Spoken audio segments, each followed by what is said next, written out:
చెవులు ఎందుకుంటాయి అని నాలుక ఎందుకుంటుంది తెలుసునా? దుర్మార్గమైనటువంటి పుర్రెలేంటో తెలుసునా? మహాయుగ యుగాలలో కోటి లక్షల కోట్ల సంవత్సరాలలో ఉన్నటువంటి మానవుల యొక్క దివ్య శక్తిని ఆమె గ్రహిస్తుంది.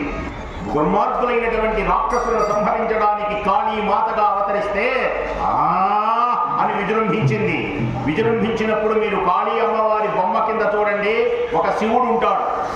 అమ్మవారు శివుణ్ణి తొక్కుతూ ఉంటుంది. దానికి అర్థం ఏంటో వినండి.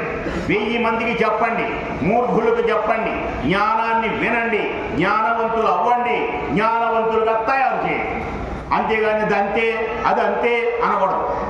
అమ్మవారు